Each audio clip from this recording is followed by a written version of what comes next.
Hello, Out Bosses. Rhodes Perry here, and welcome to this week's episode of The Out Entrepreneur, a weekly podcast where I get to interview today's most inspiring LGBTQ bosses crushing it in business. On this week's show, I am really excited to be interviewing Remy Bloomenfeld, who coaches leaders to play the game of life with purpose, grace, and ease. He specializes in sectors fueled by innovation and creativity. This includes arts and culture, media, television, film, fashion, and advertising. His clients include directors of national organizations, worldwide ad agencies, and a wide range of entrepreneurs. He's worked intensely with 3 of the world's pre-eminent leadership coaches and has twice been ranked in the top 20 most influential gay people in the UK by The Independent on Sunday. So Remy, I'm really excited to have you on the show. Clearly, we're in a really unprecedented time, which has impacted everything from, just existing as a human being, surviving a global pandemic, and how that has rippled into every facet of our lives, including our businesses. And this show, typically listeners, we go on a journey here, and we will go on the journey with Remy, and also acknowledging just this moment that we're in. I think that it's really important to talk through, and who better than a very established coach to help us guide us through, things to think through, ways that we can keep ourselves healthy, ways to show up and support our community, and just trying to find some positivity in a moment in time that feels pretty scary, quite honestly. So Remy, before we jump into talking about COVID, which is on everyone's minds, I would love for you to fill in the blanks a little bit. You're very established. You have a long career in TV that I just couldn't even capture in that short intro. So I was hoping you could share a little bit more about who you are, what you do in terms of your coaching business, and what makes it unique, what sets you apart from other coaches that are out there. So I came to coaching, Rhodes, from, as you say, having been a TV producer. And I think a lot of people who end up leading organizations of any kind, but especially creative organizations, would say that what they ended up doing mostly, whether they knew it or not, was coaching. Because when you are meeting face-to-face with team leaders at the highest level, you're there really to support them with what's happening in their life, with the breakdowns that they're experiencing, with the communication problems that they're having. And you're really there to bring out the most in them and to be a challenger and a supporter and a champion to those people, which essentially is what coaching is all about. So for the last 10 years of being a TV executive running my own company, I probably would say with hindsight, I was already being a coach.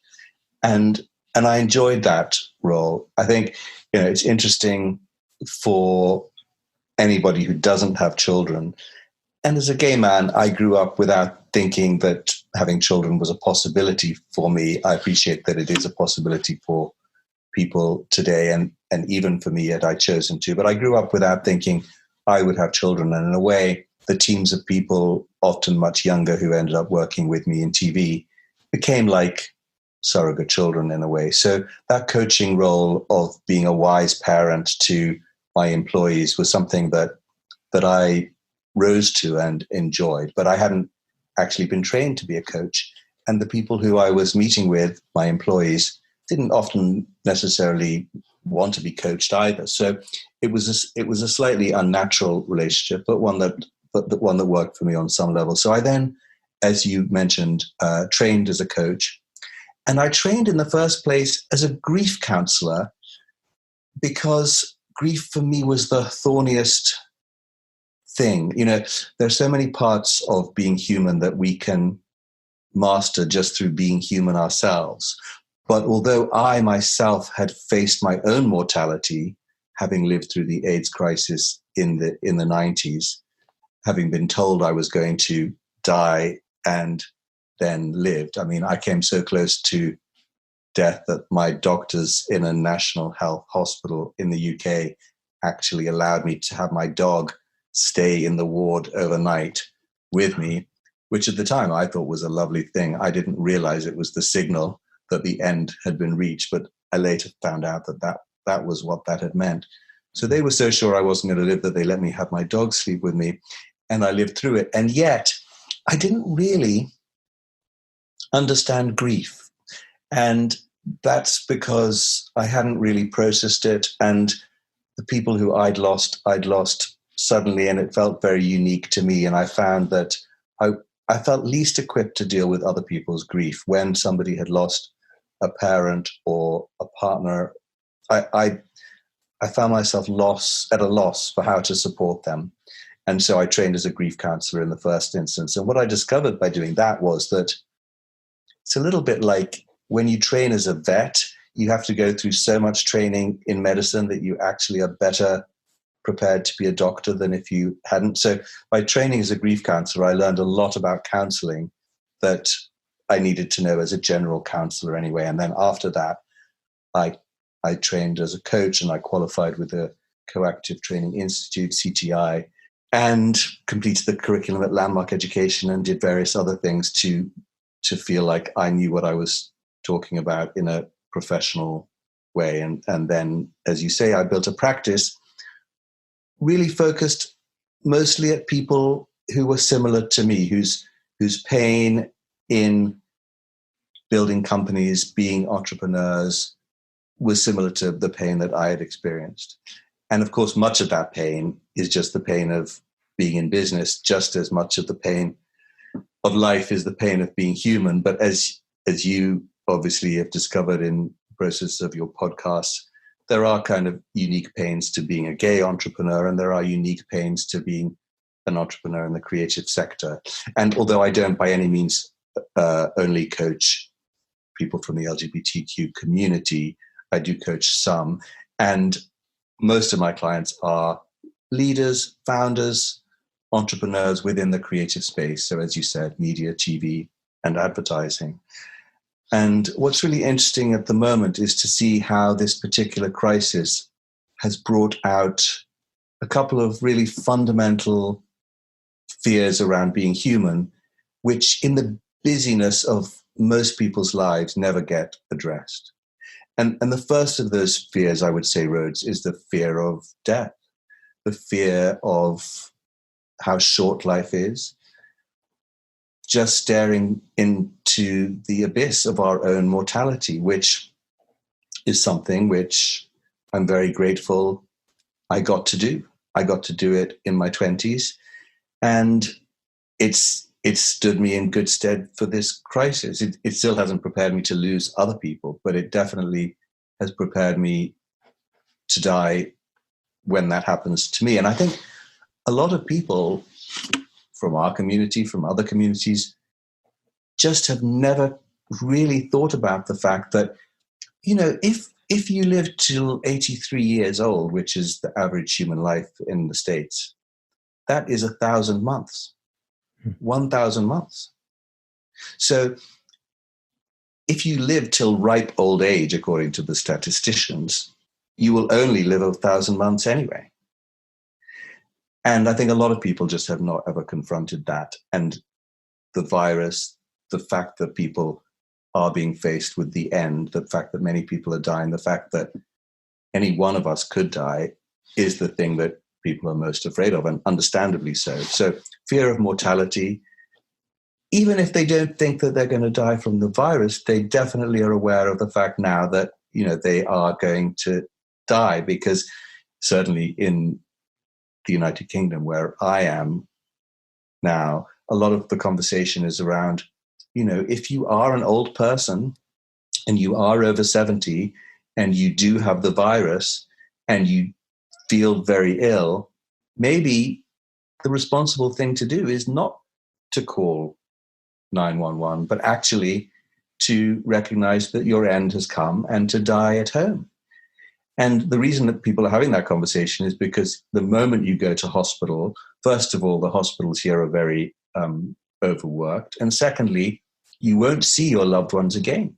Whereas at least if you're at home with your partner, you have a chance to die with somebody else who being there. So these conversations are the kind of conversations people are having. And naturally, that is causing people to confront their own mortality. So I'm working with people, my clients and other people, on that fear, facing the fear of the end, which will come at some point eventually. I remember, in the 90s when I was seriously ill, everyone who met me and talked to me as though I was going to die, which was understandable because, of course, I was, but as if they were going to live forever, rather than as if I was going to die quite soon and they were going to die quite soon too.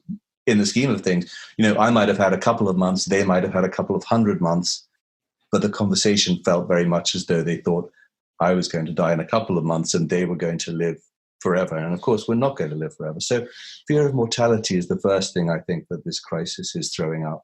And the second thing that it's throwing up is our fear of uncertainty.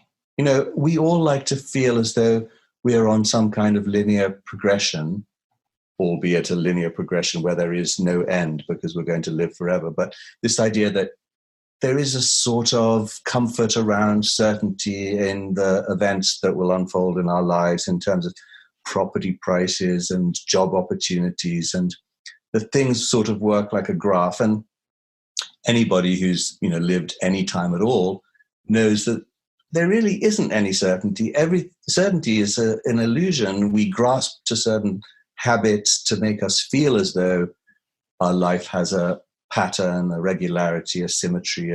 But really, anything can happen at any moment. And the fact that this virus throws up is that we live in a very uncertain, very unpredictable world.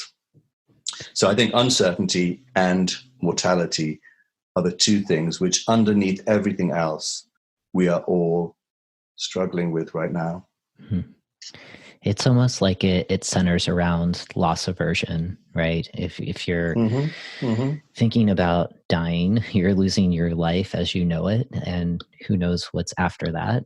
And this uncertainty piece is the piece of being human, which is change. I mean, that's the one thing that we can be certain of, is that whatever this moment is, it won't always be here. It's that impermanence. And I'm wondering, with your training as a grief counselor, how are you applying that to your coaching clients right now in this moment? And for those that you coach, I know that you have a framework of life coaching. Are you coaching folks in a business setting right now? And if so, what kind of guidance are you giving folks in this moment of time? I'm sure you're getting a lot of phone calls from people just because of what you do, and how effective you are at what you do. And I'm wondering, how are you staying positive? And then what kind of guidance are you giving other folks who are experiencing these two fears?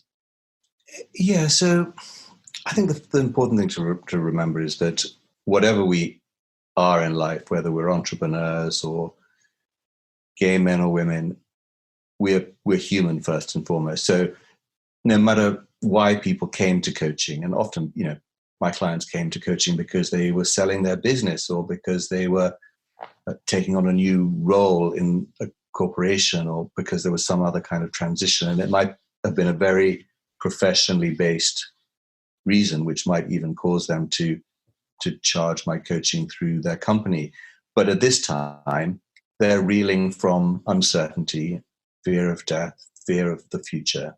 And so it would be completely inappropriate for me to be continuing to coach them on their goals of 3 weeks ago, when what is now standing in between them and their goals is not so much circumstances in the economy, although surely those have also taken a toll, but actually their relationship to life itself. So my coaching has definitely taken on a turn of being much more based in people's human fears. And I think for me, the big question that I'm asking clients is, who do you want to be? Who do you want to be through this crisis? And who do you want to be after this crisis? Because one thing is really clear, and that's, we all know how the people in our lives are tested in a crisis like this. Who shows up, who is reliable, who is their word, who is strong, who is resilient, who goes to pieces, who makes it all about themselves, who is selfish. And in a way, it's a real test of the kind of leaders, the kind of entrepreneurs, the kind of people we all are. And of course, we're all thrown in different ways, but we don't necessarily need to go the way that we feel thrown. So we may all feel panicked, but we don't need to be in a panic. We might all feel like it's all about us and it's all about our mortality, but we don't need to allow ourselves to go in that direction. So in coaching, as you know, there are many parts of our persona that present, and one is the saboteur, the part of the saboteur that says, you can't, it won't work, don't try it, just take care of yourself, whatever that voice is saying. And I think the saboteur is equally present in a time of crisis. And the challenge is really to override those reactions that come from a place that doesn't serve us and listen to the voices that we have access to that really do serve us. So I might ask you, for instance, to do a visualization where you channel your future self, Rhodes aged 80 on a balcony, and just get some wisdom and counsel and sage advice from yourself aged 80, because they have a perspective which isn't available to you at this moment. But through talking to them, you can access that perspective. And so it's that kind of exercise around accessing people's wisdom, accessing people's generosity, accessing people's higher sense to give them an intuitive guide based on their own experience to help them through this, so that they can show up for their colleagues and their partners and their employees in a way that serves them now, represents who they want to be at this moment and in the future, and almost creates the stepping stones to the person that they want to be when this crisis is finally over.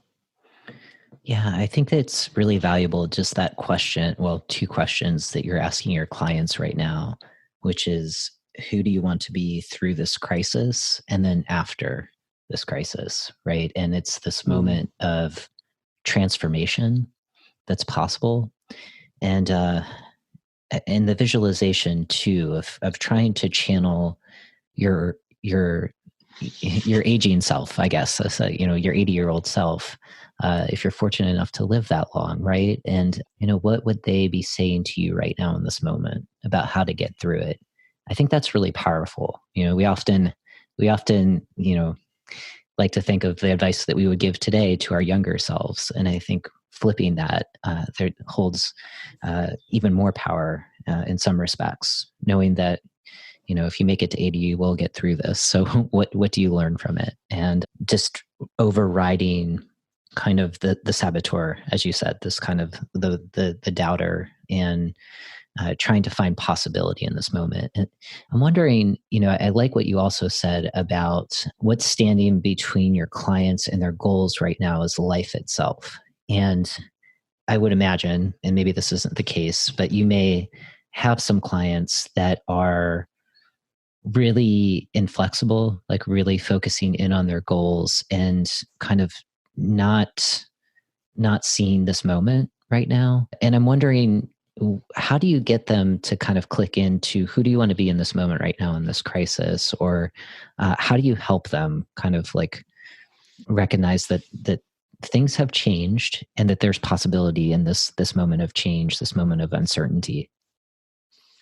Well, one of the first things that I do with any new client, and bear in mind that mostly the people I'm talking to are people I worked with before, so I'm not taking on new clients right now for the most part. I am helping guide people through this crisis with a variety of exercises and workshops that I do, but most of my clients are people who I had before. And one of the first things that I do with a new client, Rhodes, is I get them to define their values and to get clear on their life purpose statement, which is something that really transcends everything. It's not to do with the moment. It's not to do with their ambition. It's to do with what do they feel they are here to serve. And so this is a very useful time to tap into their life purpose statement and remind themselves of that and find a way for them to be that, or to even amplify that in this time of crisis. Because the life purpose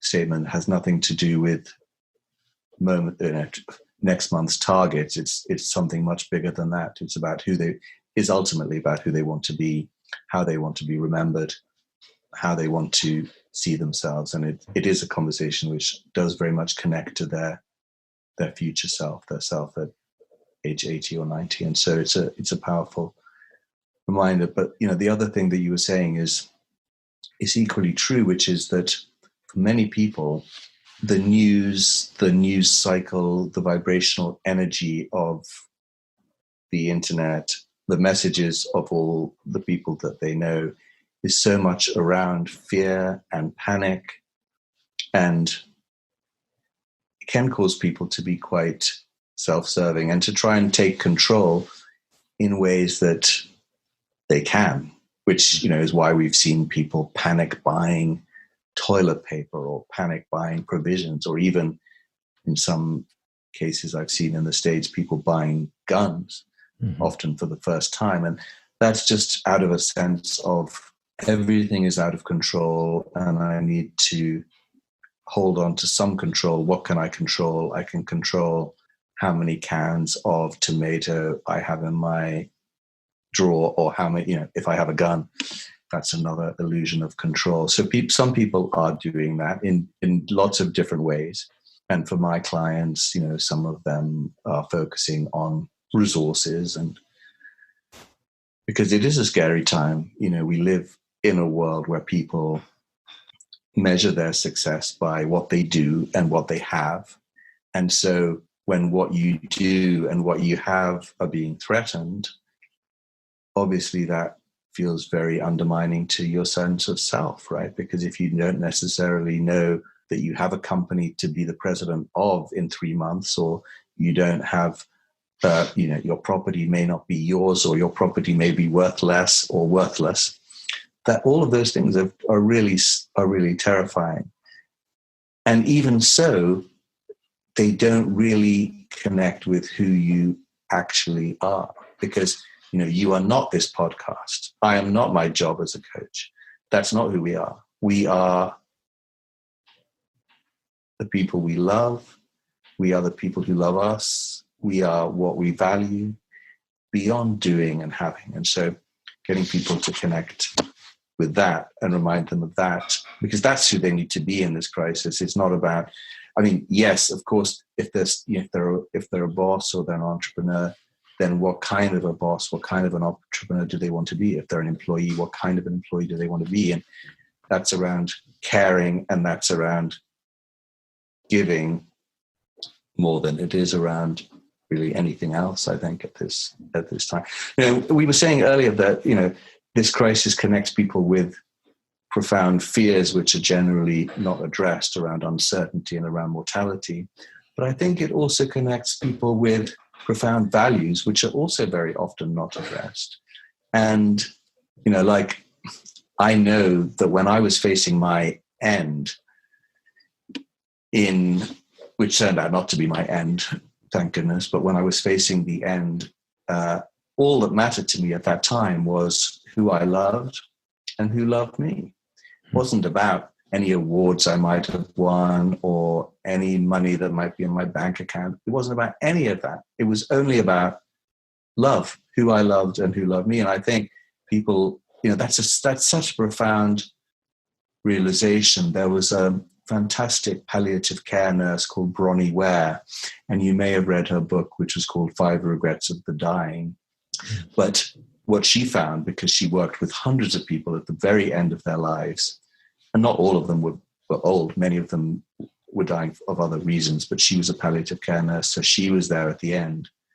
And what she found from people all across different age groups, different parts of society, different ethnicities, different genders, was that our biggest regrets were all the same as human beings. When we're on our deathbed, facing the end, what we regret is, why didn't I spend more time with the people I loved? Why did I not connect more profoundly and more deeply with the people who are important to me? Why did I spend so much focus and time at work? Why didn't I play and laugh and have more fun? And so if these are the 5 regrets that we're going to have anyway, and we can pretty much be certain that they will, because she was with hundreds of people at the end, why not use this as an opportunity to connect with what really matters to us now, so that whether we die in 2 weeks or 2 months, which is very unlikely, or whether we die in 20 or 30 or 40 years, which is more likely, we will not have those regrets. Because any amount of energy that we spend focusing on status, power, money, achievement will only cause us to have more profound regrets, because it's time and energy we were not spending focusing on what really matters, which is what's true to us, what brings us joy and passion. And that's the exchange between us and other people, what we can give to other people.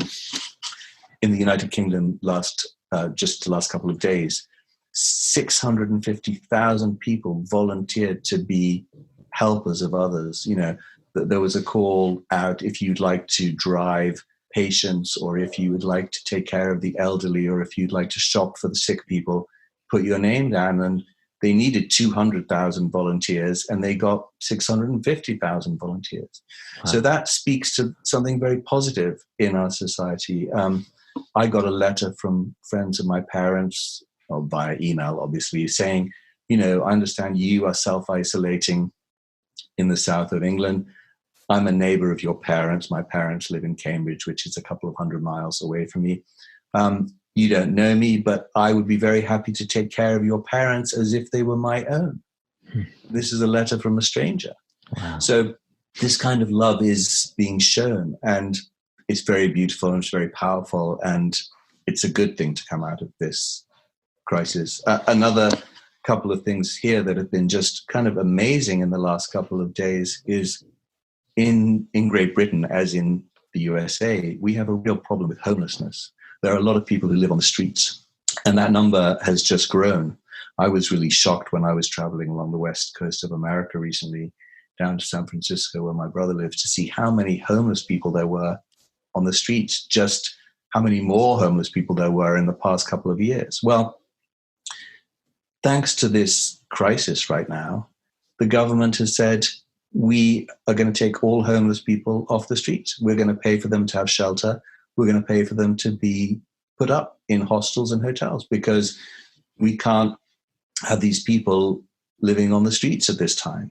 Mm-hmm. So it's a solution which is possible now. Of course, it would have been possible last month before the crisis, but we're finding ways of making things possible that seemed not to be possible before.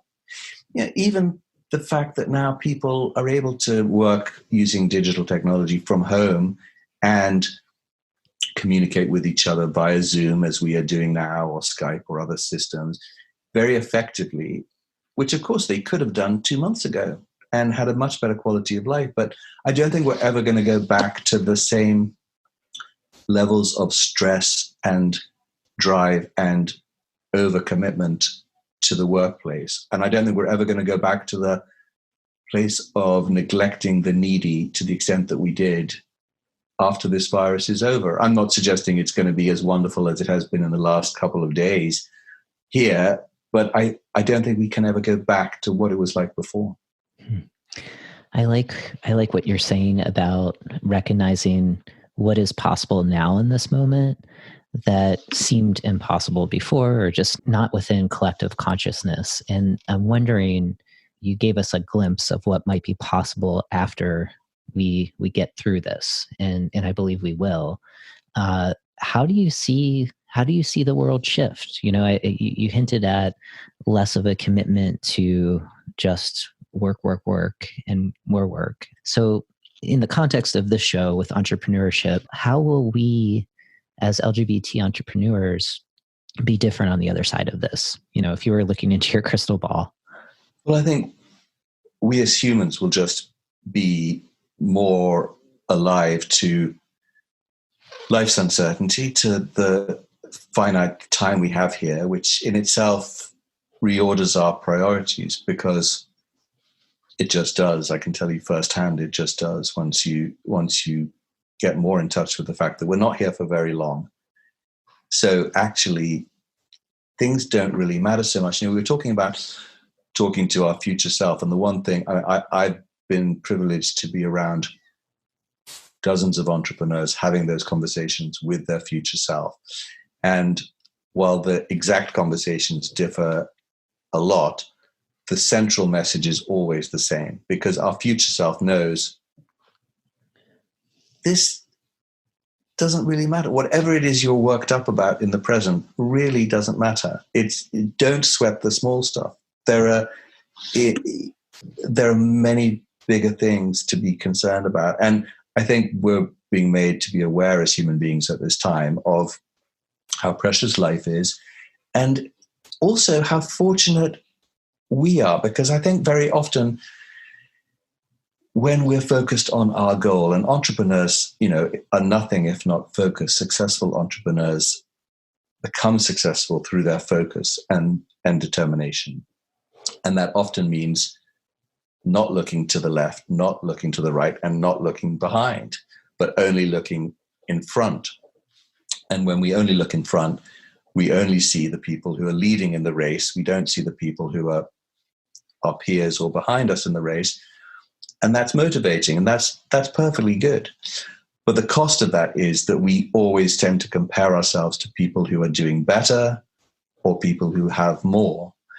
And what this crisis is causing us all to do, and I'm sure you're aware of it in the States, and I'm really aware of it here, is it's causing us to realize how lucky we are, each of us. And within our respective countries, of course, there'll be people listening who may feel, well, I'm at the bottom of that. No one's doing as badly as I am. I might be self-employed. I'm not getting any government subsidy. I don't have any clients.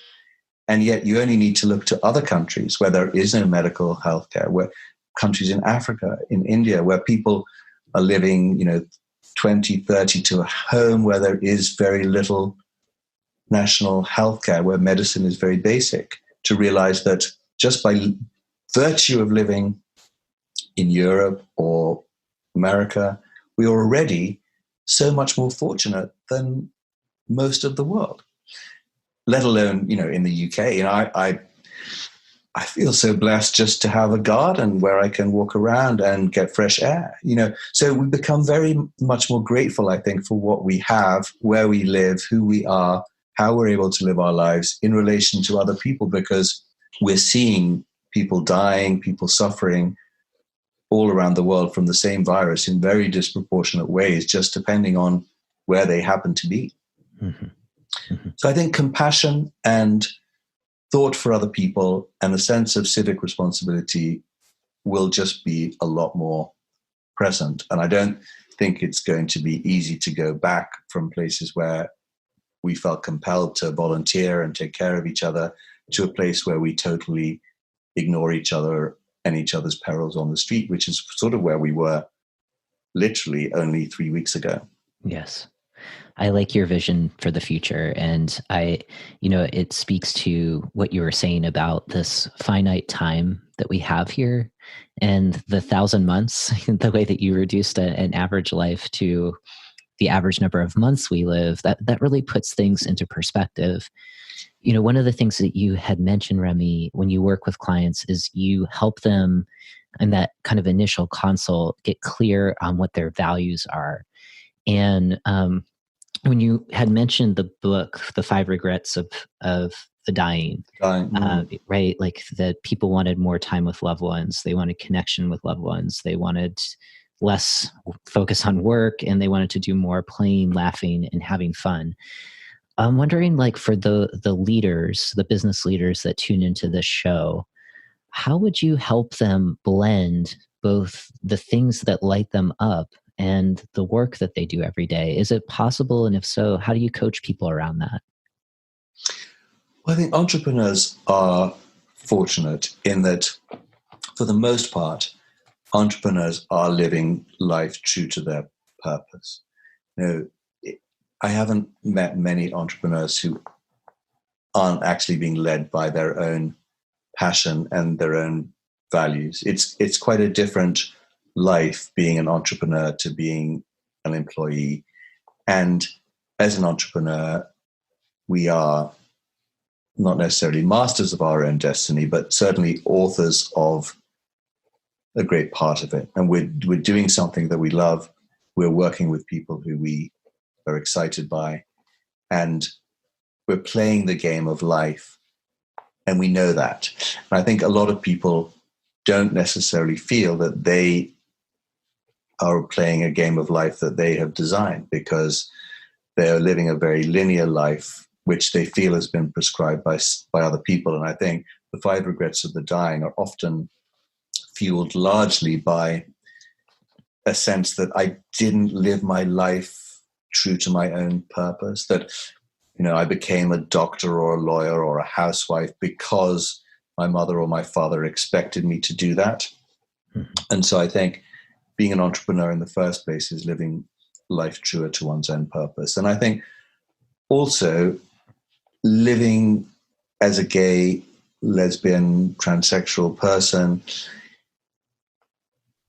is not what was prescribed for us by our parents. It wasn't the life that anyone else had in mind. So there is a much clearer sense for our community of living our life on our terms.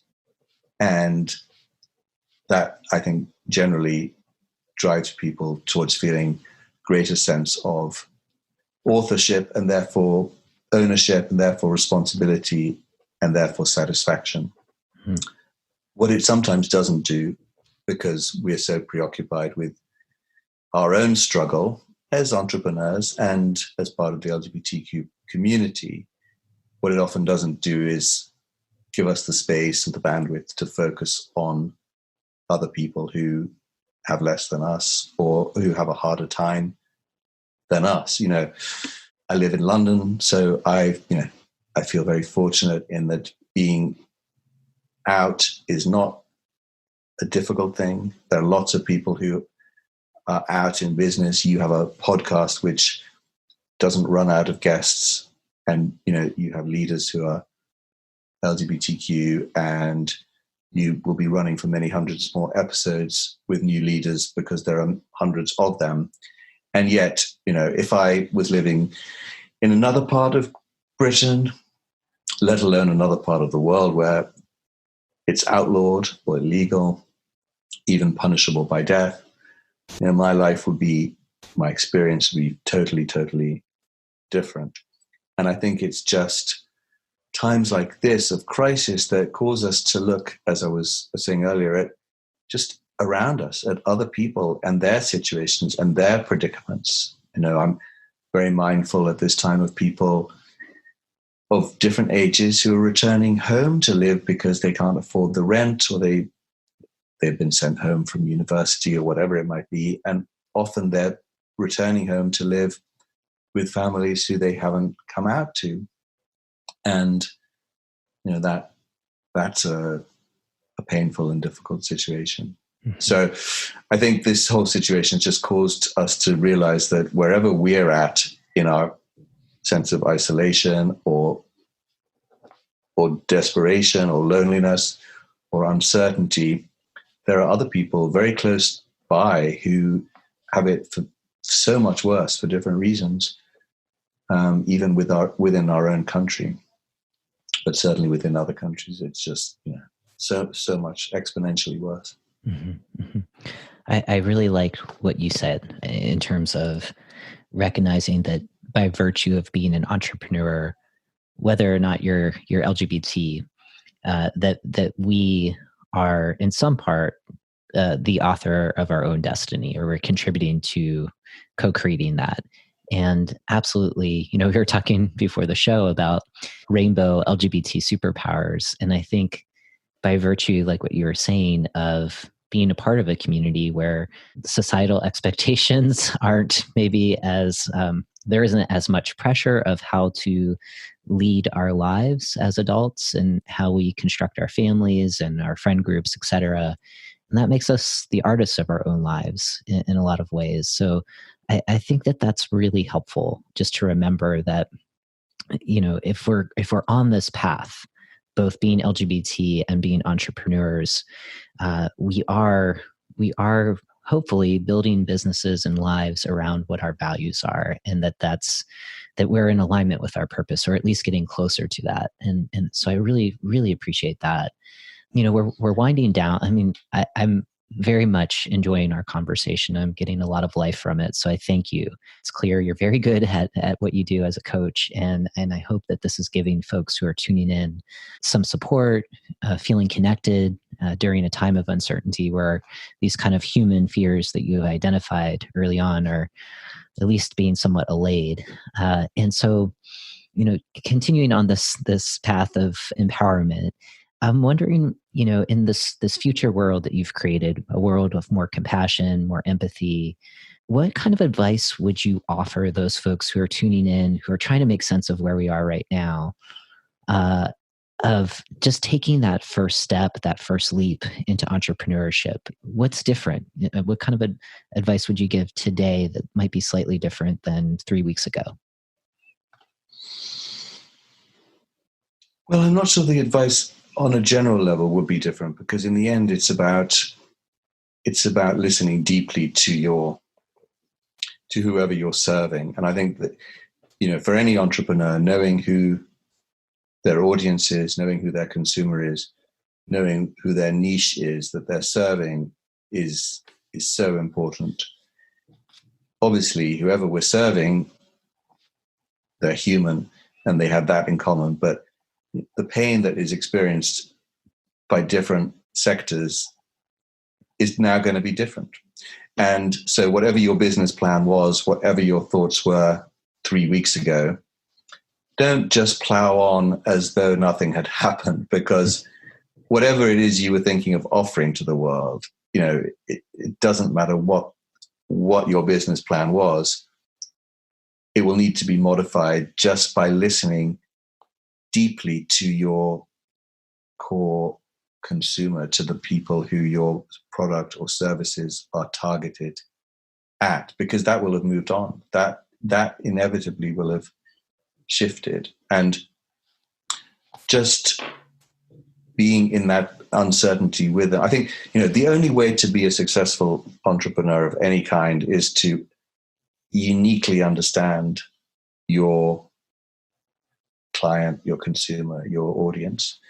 And the best way to understand them is to be them. So if it's no accident that the greatest inventions have come from people who were needing to find that invention for themselves.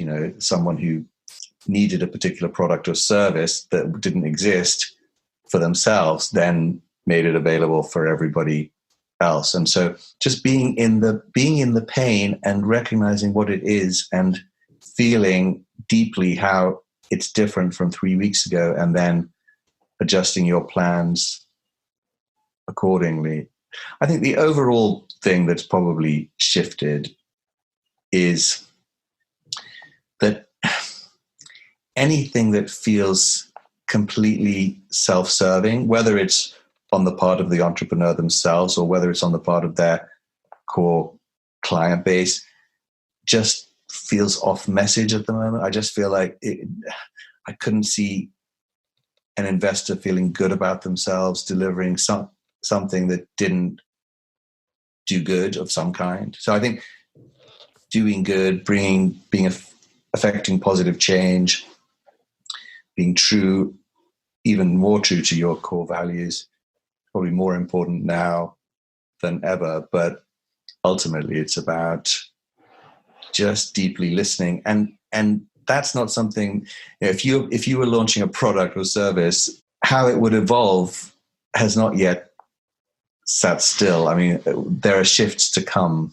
In the last couple of weeks, we've seen so many shifts, big and small, that I think it's just best to hold out and see where the world is in a few months. And I know your president is saying, well, people will be back to work by Easter, but I don't think that is how it's going to play out on a global scale. So I think we really have to wait a few months to see where the world ends up. Yes. And it's interesting because you did ask me before we went on about what my gay superpower would be. And when I thought about a gay superpower, I sort of thought about, superheroes who invariably have some kind of cloak or disguise which changes them from an ordinary person into Batman or Superman or whoever, Spider-Man, whoever it might be. And I think really if I learned anything, Roger, it would be that my superpower is taking off my cloak. I think as a gay man growing up in the 80s and coming of age in the 90s, I sort of felt like I needed a gay superpower, and the superpower was to be good at everything, to be better than other people, to not only do my best, but be the best. And there's such a big difference between doing my best and being the best. But all of those things felt like a sort of superpower strength against being rejected, against not being good enough, against, I think, when we grew up as other, and this is not only true of our community, it's true of other communities as well, but when we grow up being aware of the fact that we are different from the mainstream, it's particularly true for our community because we feel different from our parents in a way that, an African-American kid, for instance, wouldn't feel different from his parents. He might feel different from the majority of society, but he wouldn't feel different from his parents. But we grow up feeling different from our parents. And so that feeling of not being good enough is something that we feel from a very young age. And so the temptation is to be stronger, better, more powerful, faster, whatever it might be, in order to be accepted and in order to be liked. And what I discovered in the nick of time is really that armor that a lot of us put on to protect ourselves from that feeling of not being good enough actually keeps people at a distance, not only heteronormative people, but people from our own community. Because when you're being perfect, when you're being better than, when you're being strong and fast and tough, it keeps people at a distance. And actually taking off my cloak and just being vulnerable is what allows other people in. It's what allows me to contribute. It allows me to be loved and lovable, because being perfect doesn't really allow you to be loved. I mean, if you think of the person in your life who, and we all have somebody, don't we, who, when they go into a room, wherever that room is, whether it's a networking event or whether it's some grandmother's get together or a family event, they just are a magnet for other people. Other people open up around them. When you think of somebody like that in your life who other people just warm to inexplicably, and they come away making friends wherever they go, that person who you're thinking of, I bet you, is not flawless. I bet you they're not a perfect specimen. They're probably very flawed, very vulnerable, very embracing of their own imperfections. And, that's what other people in life are drawn to. And that's what in the end creates a meaningful life, is connection. Mm-hmm. And so I think, to cut a long story short, my superpower would be to take off my cloak.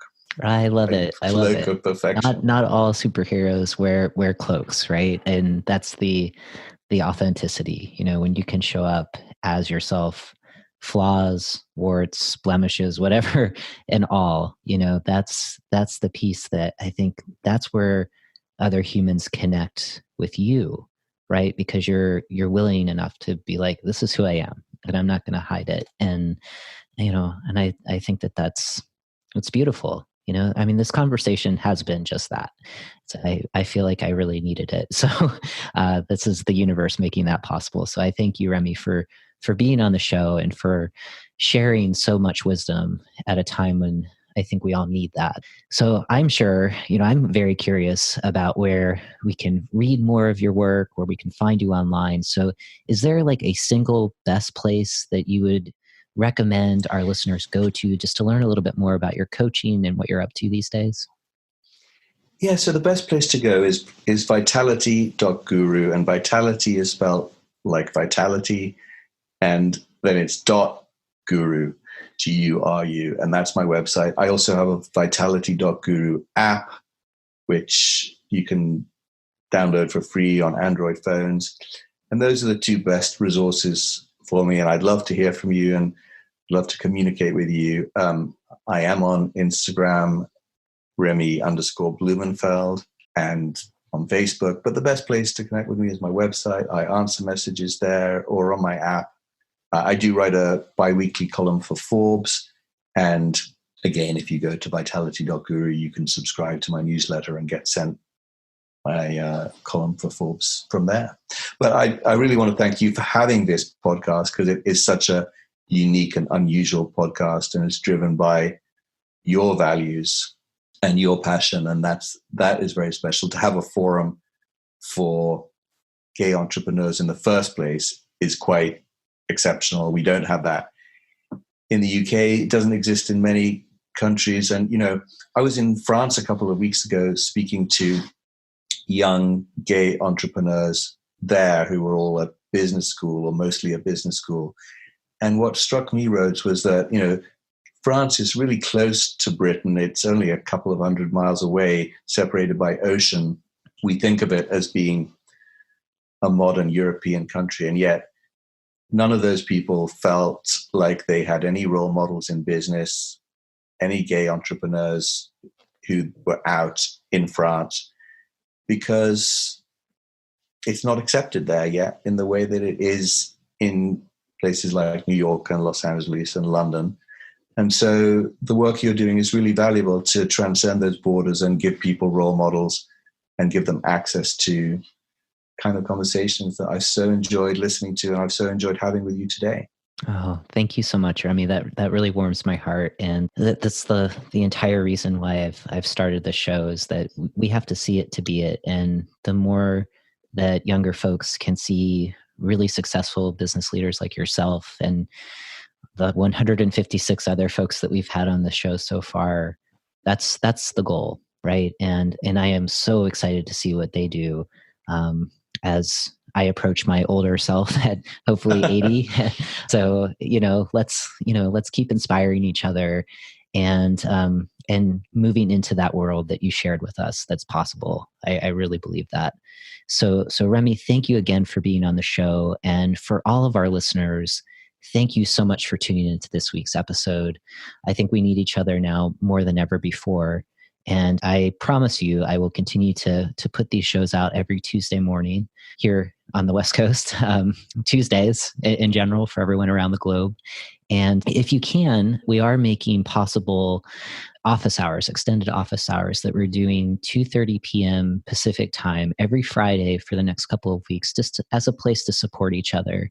So if you're interested, if you want to connect with amazing out entrepreneurs like Remy and other guests that we've had on the show, that's going to be available. We're doing it through Zoom.